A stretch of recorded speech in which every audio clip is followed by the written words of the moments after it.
कृत दान करेंगे, भजन का, दान पुण्य का, पिंड का, तो जिस योनि में होंगे उनको प्राप्त होगा, वो उनकी उन्नति होगी।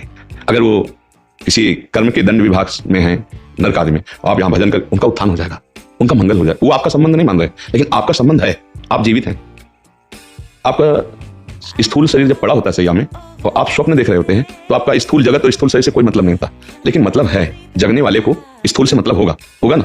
ऐसे ही जब शरीर छूटता है तो इस स्थूल जगत का उसका संबंध विस्मृत हो जाता है, लेकिन आपका जागृत है, तो आप उसका कल्याण कर सकते हैं, क्योंकि आपका पिता रहा है, उसको पता नहीं है, उस समय उसको ज्ञान नहीं है, लेकिन आपको पता है, तो आप उसका मंगल कर सकते हैं भजन के द्वारा, तीर्थयाटन के द्वारा, पिंडदान के द्वारा। अगर आप नहीं करते हैं तो आपका कर्तव्यहीनता होगी, क्योंकि आपका कर्तव्य बनता है, उन्होंने आपके लिए जो भी किया, अब वो चले गए, उनका कर्तव्य खत्म हो गया आपके प्रति, अब आपका कर्तव्य उनके प्रति है, क्योंकि आपका पिता का संबंध था, अब उनका मंगल होना चाहिए। तो हम अगर पिता की संपत्ति नहीं तो हम संपत्ति कमाएं, उनके लिए दान करें, वो दान उनको समर्पित करें, तो वो जहां भी होंगे उन्नति प्राप्त हो जाएगी, उनको उत्थान हो जाएगा, उनका स्थिति से उत्थान हो जाएगा, मंगल होने। मानो किसी मनुष्य शरीर में गए, अब उनको जो दंड मिलने हैं, उनको जो प्रारब्ध रचना हुई, आपने भजन बल दे दिया, तो सब रुक जाएगा, उनका जीवन मंगल में हो जाएगा। इसलिए प्रथा बनाई गई कि उनका अधूरा कार्य आप पूरा कर सकते हैं, उनको भगवत प्राप्ति करा सकते हैं।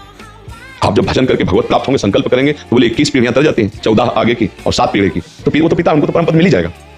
उनको स्मृति नहीं है, आपको स्मृति है।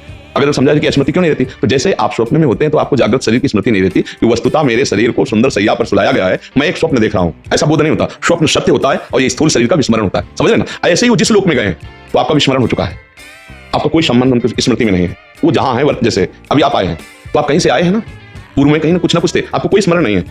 लेकिन यदि पूर्व में आपका कोई संबंधी ऐसा है जो भजन तप और आपको, तो आपका ज्ञान विज्ञान प्रकाशित होने लगेगा, अचानक आपकी स्थिति बदलने लगेगी, शरीर की, स्वभाव की और वैभव की, क्योंकि आपका संबंधी कोई संकल्प कर रहा है। इसीलिए जब कोई भगवान का भक्त पैदा होता है तो जो पितर अन्य लोकों में होते हैं उनका परम मंगल होना निश्चित हो जाता है, तो वो कुल धन्य माना जाता है, तो धन्य होगा, सो कुल धन्य उमा सुन जगत पूज्य सुपनीत, क्योंकि 17 साल लोकांतरित। अब उस कुल में पैदा हुआ, वो चाहे नरक में पितर हो चाहे स्वर्ग में हो, दोनों बंधन युक्त हैं। एक सुखास्पद है, एक दुखास्पद है, लेकिन दोनों से पतन होता है, दोनों गिरते हैं, नरक भोग कराते हैं, स्वर्ग भोग कराते हैं, लेकिन भजन बल वो उनको परमार्थ की स्थिति, परम पद प्रदान कर सकता है। अब पुत्र अपने पिता माता की क्या, पीछे की पीढ़ियों को, पितामह आदि को भी परम पद प्रदान कर सकता है। ये बात है, उनको हमारा संबंध खत्म हो चुका, हमारा कर्तव्य उनके संबंध का निर्वाह करना है। जैसे बहुत लोग हैं, पिता के लिए गया श्राद्ध आदि करते हैं, यज्ञ कराते हैं, भोज कराते हैं, पिता के निमित्त, वो उसको सुकृत प्राप्त होता है जाकर के, पिता के निमित्त से भागवत कराते हैं, जप करवाते हैं, कीर्तन करवाते हैं, ये सब उसको प्राप्त होता है। तो वो जीवात्मा जो पिता बन के आया था उसको पता नहीं है, पर आपके इस दान पुण्य के बल से उसके जो दंड विधान थे वो क्षमा हो जाएंगे और आगे बढ़ जाएगा। इसलिए कहा जाता है कि जहां पुत्र हुआ, परिवार में संतान हुई, चाहे बच्ची हो चाहे बच्चा हो, तो को पिता प्रसन्न होता है कि अब हमारी दुर्गति नहीं होगी, ये भजन साधन, अगर हमसे चूक हो गई तो भजन साधन के द्वारा मंगल कर देगा। लेकिन यदि ऐसा ना हुआ तो फिर पुत्र का होना ना होना बराबर है। इसलिए माना जाता है ना, संतान हो गई, हमारी आत्मा है, ये हमारे लिए कुछ करेगा,